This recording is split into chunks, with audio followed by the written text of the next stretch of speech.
अल्मोड़ा जिले के लिए शराब की दुकानों की ओपन नीलामी की जाएगी। कल यानी कि 31 मार्च को ही नीलामी शुरू हो जाएगी। 31 मार्च को सार्वजनिक छुट्टी भी है और इस नीलामी में पूरे प्रदेश के कारोबारी शामिल हो सकेंगे। पहले कम रेट में शराब की दुकानें दी गई थी। इसके चलते आबकारी विभाग को करीब 10 करोड़ का नुकसान हो रहा था, जिसके बाद आबकारी आयुक्त ने कम रेट में किए गए सभी ऑफर ऑक्शन को कैंसिल कर दिया है।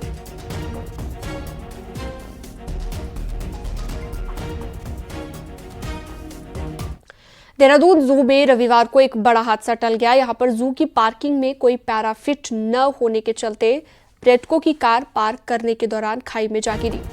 कार में 8 लोग सवार थे। गनीमत ये रही कि किसी को कोई गंभीर चोटें नहीं आई हैं।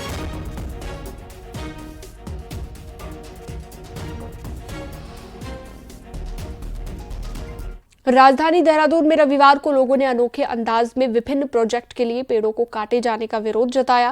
देहरादून के राजीव गांधी स्पोर्ट्स स्टेडियम के पास सरकारी विभागों द्वारा कुछ पेड़ों का ट्रांसप्लांट किया गया। ट्रांसप्लांट वैज्ञानिक विधि से न किए जाने का कारण ये अब पूरी तरह से सूख चुके हैं। प्रदर्शनकारियों ने इसे पेड़ों के कब्रिस्तान का नाम देते हुए यहां से सूखी पेड़ों की टहनियों को इकट्ठा किया और फिर परेड ग्राउंड से सचिवालय तक पेड़ों की शव यात्रा निकाली।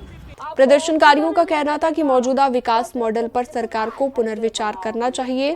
पेड़ों में अंधाधुंध कटान के कारण हम पूरे पर्यावरण को खतरे में डाल रहे हैं। इस मौके पर नुक्कड़ नाटक के माध्यम से भी विकास के नाम पर पेड़ों को काटे जाने का विरोध किया गया। जब तेरा बंदे पलंग बिछाया लकड़ी का, पेड़ बचेंगे तो जीवन बचेगा, पेड़ बचेंगे तो। विकसित भारत के रोड मैप पर आगे बढ़ने के लिए मुख्यमंत्री पुष्कर सिंह धामी ने विभागों को 2-2 गेम चेंजर योजनाएं तय करने के निर्देश दिए थे। ये नए आइडियाज भी हो सकते हैं और वर्तमान जारी योजनाएं भी। सीएम अब 1 अप्रैल से इन योजनाओं की प्रगति की समीक्षा करने जा रहे हैं।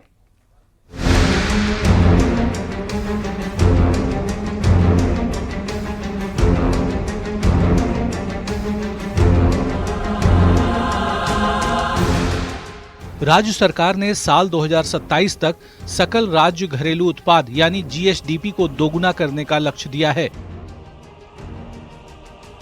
इसे पूरा करने के लिए मुख्यमंत्री ने विभागों से 2-2 गेम चेंजर योजनाओं के प्रस्ताव तैयार करने को कहा था, जिसमें करीब 24 विभागों ने अपनी अपनी योजनाएं प्रस्तुत की।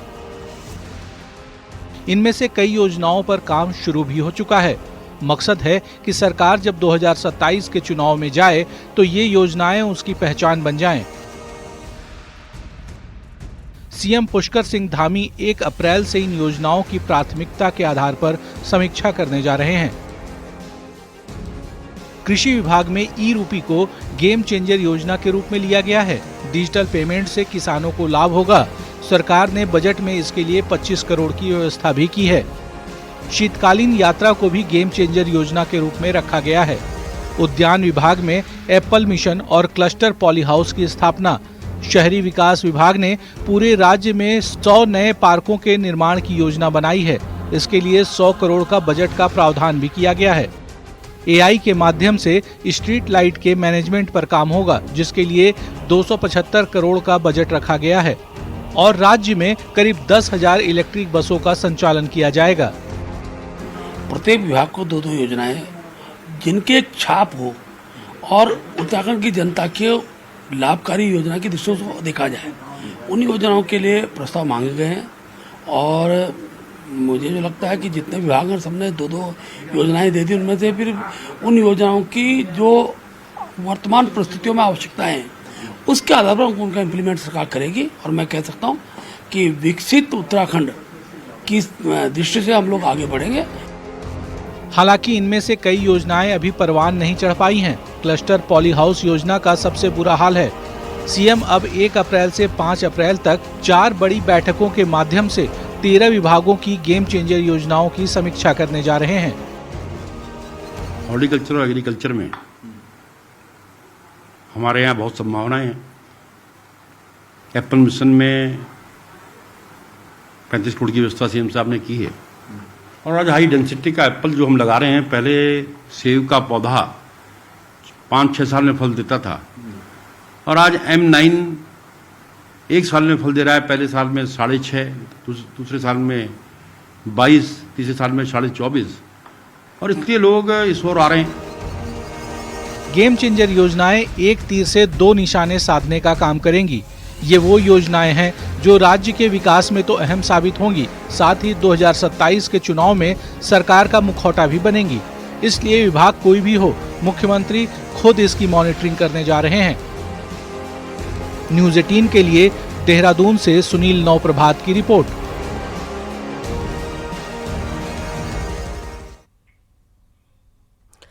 मुख्यमंत्री पुष्कर सिंह धामी रविवार को रुड़की पहुंचे, जहां पर उन्होंने गंग नहर लक्ष्मी नारायण घाट पर गंगा आरती की। इस दौरान मुख्यमंत्री ने पूजा अर्चना कर दुग्धाभिषेक भी किया। रुड़की में पहली बार गंगा आरती का आयोजन किया गया। मुख्यमंत्री ने कहा कि नमामि गंगे अभियान चलाया जा रहा है। सीएम धामी ने कहा कि जिस तरह से बड़ी संख्या में श्रद्धालु हरिद्वार आते हैं और गंगा आरती करते हैं, इसी तर्ज पर अब रुड़की में भी एक स्थान और हो गया जहाँ पर लोग गंगा आरती कर पाएंगे। जहाँ हमारा नव संवत्सर प्रारंभ हो रहा है, चैत्र नवरात्रि प्रारंभ हो रही है, ऐसे दिन रुड़की नगर निगम के द्वारा माँ गंगा की आरती का यहाँ पर एक स्थान और भक्तों के लिए यहाँ पर प्रारंभ कर दिया गया है। माँ गंगा हम सब पर कृपा करें और हमारा राज्य आगे बढ़े, माँ गंगा की अविरलता बनी रहे, निर्मलता बनी रहे। आदरणीय प्रधानमंत्री मोदी जी के नेतृत्व में देश के अंदर नमामि गंगे अभियान चलाया गया, उसके कारण आज माँ गंगा पूरी तरह से स्वच्छ और निर्मल होने की दिशा में आगे बढ़ रही है। हम भी आज संकल्प लेते हैं कि हमारा राज्य भी मां गंगा को पूरी तरह से निर्मल और स्वच्छ रखेगा।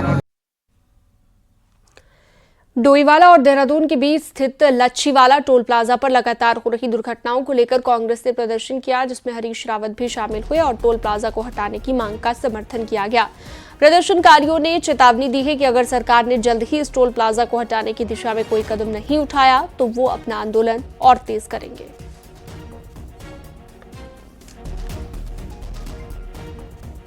एक प्रकार का साक्षात चलता फिरता 24 घंटे का अत्याचार और ये सारी जनता पर अत्याचार है, स्थानीय लोगों पर भी है और उससे ज्यादा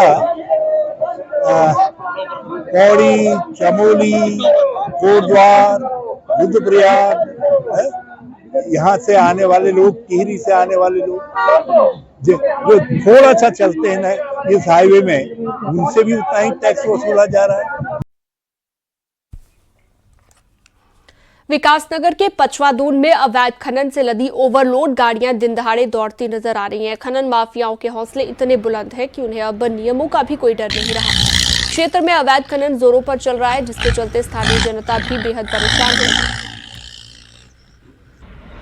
बीते दिनों जहाँ भी मिलते हैं तो वहाँ पर जो हमारी माइनिंग की टीम्स हैं वो इन्फोर्समेंट एक्टिविटीज़ करती हैं। यदि स्पेसिफिक कंप्लेंट्स और एविडेंसेस प्राप्त होंगे तो अवश्य रूप से उस पर कार्रवाई होगी, ऐसा निर्देशित किया गया।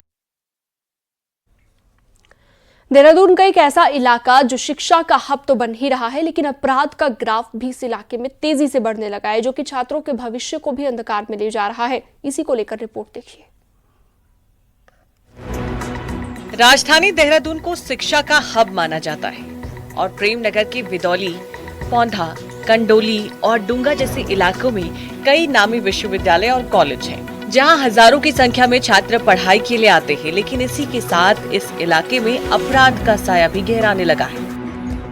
नशे का बढ़ता कारोबार, छात्रों के बीच गुटबाजी के चलते आए दिन होने वाली मारपीट और गोलीबारी की घटनाओं ने स्थानीय लोगों को दहशत में डाल दिया है। यहाँ जो बच्चे हैं गुंडागर्दी करते हैं, होली में भी अभी होली का वो था तो इसमें भी सुनने में आया कि बदतमीजी करी छात्रों ने स्थानीय के लोगों के साथ। ये असला बारूद अब ये पता नहीं, ये बोलते हैं कि लाइसेंसी है, लाइसेंसी भी लाते हैं। इनके माँ बाप ने इन्हें खुली छूट दे रखी है। सबसे बड़ी गलती इनके माँ बाप की है। जब आपने बच्चा पढ़ने भेजा है तो पढ़ने भेजो, ऐसे करने के लिए थोड़ी है कि गुंडागर्दी करने के लिए। कुछ वीडियो बनाने की अपने फ़ोन से भी कोशिश की। मैंने उनको बोला मेरे कैमरा भी लगा है, तो कैमरे की भी तार उन्होंने निकाली, मेरा DVR भी लेकर अंदर घुस गए वो पूरे उसमें। उन्होंने अंदर जाने के बाद में बच्चों को भी धमकी दी है, उसकी वीडियो भी है मेरे पास। तो DVR निकाल के ले गए यहाँ से। फिर मेरे रेस्टोरेंट पे गए, रेस्टोरेंट पे इन्होंने लूटपाट की, वहाँ पे जाके कोल्ड ड्रिंक फेंक दी निकाल के, गले में से पैसे ले गए, सामान ले गए निकाल के, ऑफिस में से भी पता नहीं क्या क्या लेके गए हैं वो यहाँ से। राजधानी में बढ़ते अपराधों पर लगाम लगाना पुलिस के लिए भी एक बड़ी चुनौती बना हुआ है। हालांकि पुलिस लगातार कार्रवाई की बात कर रही है। पुलिस का कहना है कि घटनाओं को रोकने के लिए गश्त बढ़ाने के साथ साथ अपराधियों की धरपकड़ भी की जा रही है। इस तरह की जो सख्ताई की कार्रवाई है, भले ही वो नाइट पेट्रोलिंग है या हम जो है गश्त बढ़ा रहे हैं सभी क्षेत्रों में या प्रिवेंटिव कार्रवाई कर रहे हैं, ये और आने वाले समय में सख्ताई से हम अमल में लाते रहेंगे। पचवा दून का ये इलाका जो शिक्षा के नाम पर विकसित हुआ था, लेकिन अब अपराध और असुरक्षा की चपेट की ओर बढ़ता जा रहा है, जिससे निपटने के लिए पुलिस उन पेशेवर अपराधियों पर लगाम लगाए जो इन छात्रों के हाथ में असलहे और इनकी नसों में नशा डाल रही है। न्यूज़ 18 के लिए देहरादून से सतेंद्र बर्तवाल की रिपोर्ट। कॉर्बेट टाइगर रिजर्व के ढेला रेंज में एक बाघिन का शव बरामद हुआ। बाघिन का ये शव ढेला गांव से लगे जंगल में मिला है। बाघिन को देखकर लग रहा है कि इसका आपसी संघर्ष हुआ है। पास में ही हाथी के पदचिन्ह मिले हैं, जिससे अंदेशा है कि इसकी मुठभेड़ हाथी से हुई होगी। वहीं कॉर्बेट प्रशासन पोस्टमार्टम रिपोर्ट का इंतजार कर रहा है, जिससे इसकी मौत के सही कारणों का पता लग सके।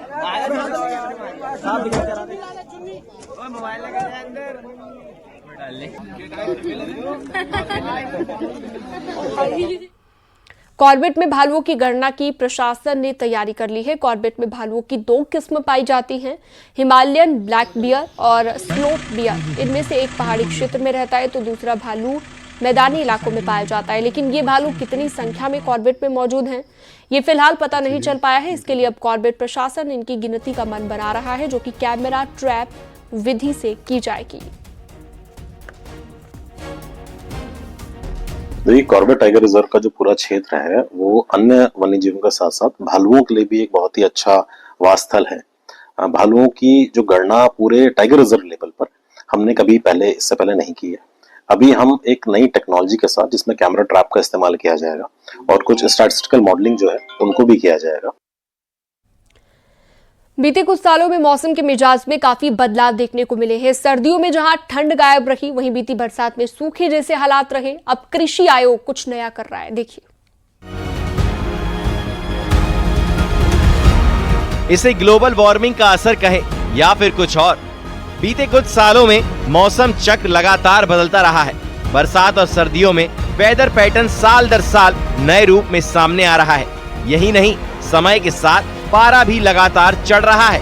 मौसम में आए इस बदलाव की सबसे अधिक मार खेती और बागवानी पर पड़ रही है। हालात ये हैं कि कई फसलें जहां समय से पहले तैयार हो रही हैं, वहीं कुछ ऐसी भी हैं जो पूरी तरह पक भी नहीं पा रही हैं। नतीजा ये है कि अनाज और फलों का उत्पादन भी कम हो रहा है। पानी की कमी से पौधों की ग्रोथ जो होती है वो सीधी बढ़ने लगती है और उनकी कई आवश्यकताएं जो होती हैं वह पूरी नहीं हो पाती हैं। तो इस कारण जो हम ग्लोबल वार्मिंग का इफेक्ट देख रहे हैं वह बागवानी पर भी पड़ रहा है और हमारी कृषि की फसलों पर भी निरंतर पड़ता जा रहा है। मौसम चक्र में आए बदलाव के साथ ही चढ़ता पारा लगातार चुनौती बना हुआ है। पहाड़ हो या फिर मैदान, हर तरफ इसका असर साफ देखा जा रहा है। ऐसे में अब भारतीय कृषि आयोग वेदर पैटर्न पर नए सिरे से स्टडी प्लान कर रहा है। प्लान के मुताबिक पहले मौसम चक्र के बदलाव पर स्टडी की जाएगी, साथ ही ये भी देखा जाएगा कि इसका खेती और बागवानी पर कितना असर पड़ रहा है, जिसके बाद ही खेती और बागवानी का नया शेड्यूल जारी हो सकेगा। बारिश का पैटर्न कैसे चेंज हो रहा है, कम हो रहा है, ज्यादा हो रहा है, तो सारे का जो है ये टेक्नोलॉजी डेवलप कर रहे हैं उसी के बेसिस पे कि चेंज कंडीशन में क्या हम करें ताकि किसानों को एडवर्स। साल दर साल कम होती बारिश ने भी खेती और बागवानी पर बुरा असर डाला है। ऐसे में परंपरागत शेड्यूल में बदलाव की लंबे समय से दरकार बनी हुई है। यही नहीं, मौसम की मार ने किसानों को सबसे अधिक नुकसान भी पहुंचाया है। अब उम्मीद की जानी चाहिए कृषि आयोग की कोशिश इन दिक्कतों से निपटने में कारगर साबित होगी। न्यूज़ 18 के लिए पिथौरागढ़ से विजयवर्धन की रिपोर्ट।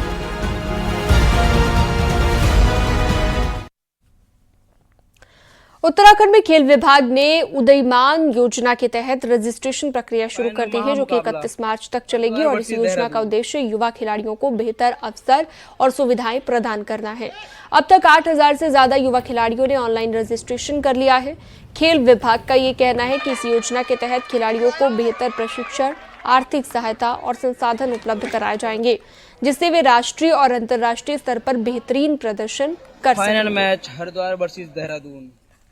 उदयमान योजना में अभी देखिए 8000 तक रजिस्ट्रेशन हो गया है। हमारी पूरी उम्मीद है कि महीने के अंत तक हमारे 50-60 हज़ार लोगों का रजिस्ट्रेशन हो जाएगा। उसके बाद उनके बैटरी टेस्ट होगा 1 से 15 तारीख तक और 15 से 21 तक हमारा मुख्यमंत्री प्रोत्साहन योजना का होगा। तो इन दोनों को मिला के फिर हम लोग 1 मई से हमारा प्रयास है कि इस बार हम स्कॉलरशिप चालू करें।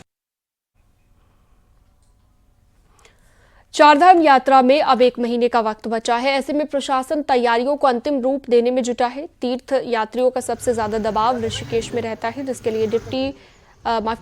लिए डीएम टिहरी की तरफ से ट्रैफिक, पार्किंग और होटल ढाबों में रेट लिस्ट लगाने के साथ ही पेयजल, शौचालय, इन सभी चीजों की सुविधाएं दुरुस्त करने के निर्देश दिए गए हैं। ज़्यादा यात्रियों का लोड रहता है। मुनिकीरेती, तपोवन, ब्रह्मपुरी, शिवपुरी एरिया तक हमने देखा है और इसमें कुछ जगह सड़कों की भी स्थिति हमें को और ठीक करनी है, जो डायरेक्शन दिए गए हैं। कुछ जगह पार्किंग हम और डेवलप करेंगे। कई जगह हमने जो देखा है कुछ कैमरेज और बढ़ाए हैं जिससे कि जांच आदि करने में सहायता हो। टॉयलेट्स आदि की व्यवस्था भी चेक करी गई है। अभी बैठक भी हम लोग लेंगे और होटल्स में रेट लिस्ट लगे, ढाबों में रेट लिस्ट लगाई जाए और सभी जगह शौचालय, पीने के पानी की व्यवस्था सुचारू हो। चमोली में हेमकुंड साहिब पैदल मार्ग पर रामढुंगी के पास बीते दिनों बर्फबारी के बाद भारी मात्रा में ग्लेशियर टूटकर रास्ते पर आ गया था, जिसके बाद गुरुद्वारा कमेटी गोविंद घाट की टीम ने मौके पर पहुंचकर जायजा लिया। बताया जा रहा है कि 10 से 15 फीट बड़े बड़े ग्लेशियर हेमकुंड साहिब पैदल मार्ग पर टूटकर आ गए हैं, जिनके पिघलने में अभी वक्त लग सकता है। टीम घांगरिया तक पहुंची और यात्रा पड़ाव का जायजा लिया। 25 मई को हेमकुंड साहिब के कपाट खुलने हैं। इससे पहले गुरुद्वारा कमेटी यात्रा व्यवस्था में जुट चुकी है।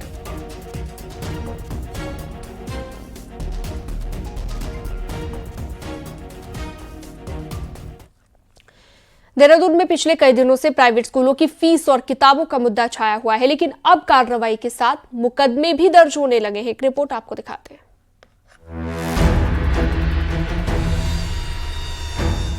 प्राइवेट स्कूलों की फीस बढ़ोतरी और खास दुकानों से ही किताब खरीदने की शिकायत वैसे तो हर साल ही आती है, लेकिन इस बार मामला ये रहा कि अभिभावक सड़क पर उतर आए, जिसकी वजह से देहरादून डीएम को जांच बैठानी पड़ी।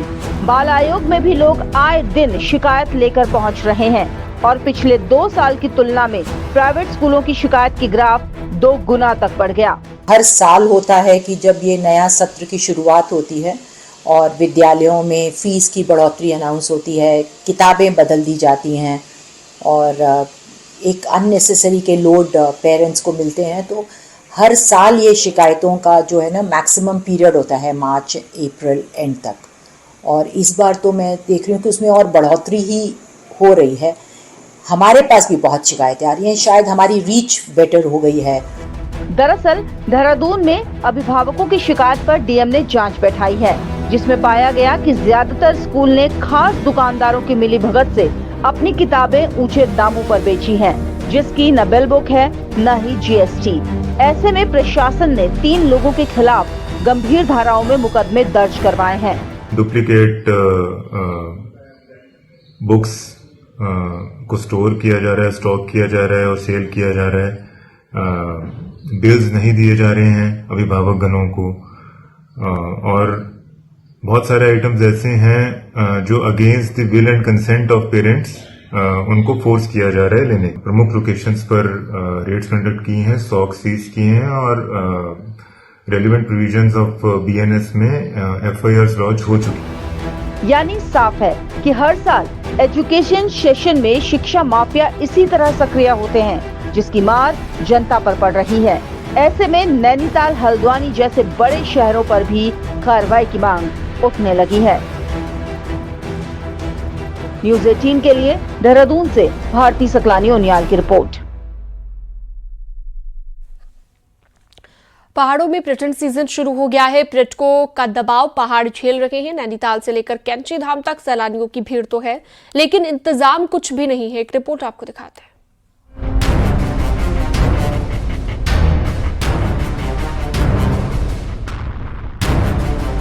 नैनीताल में पर्यटकों की भीड़ के बीच आधी अधूरी तैयारी ही प्रशासन कर सका है।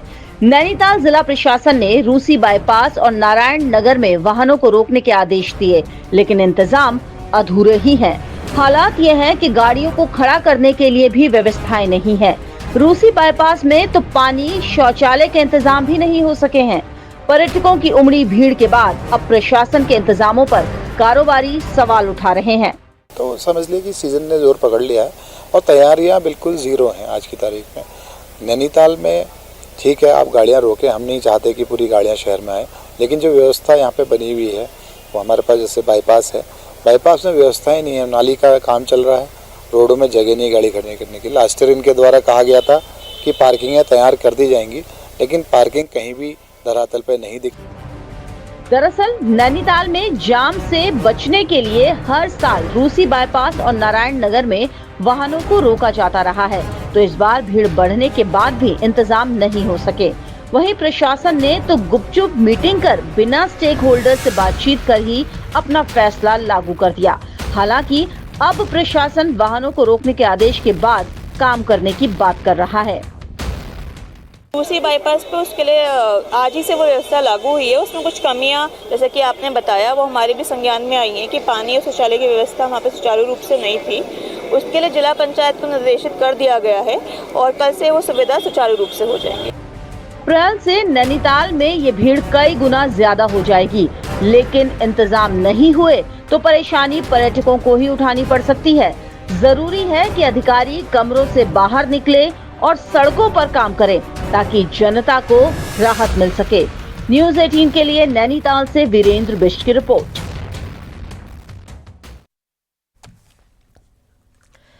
उत्तराखंड की हरकी दून घाटी का सबसे खूबसूरत देवशु बुग्याल का भैया टॉप है, जहां पर बड़ी संख्या में पर्यटक पहुंचते हैं और बर्फीले बुग्याल का लुत्फ उठा रहे हैं। एक रिपोर्ट आपको दिखाते हैं।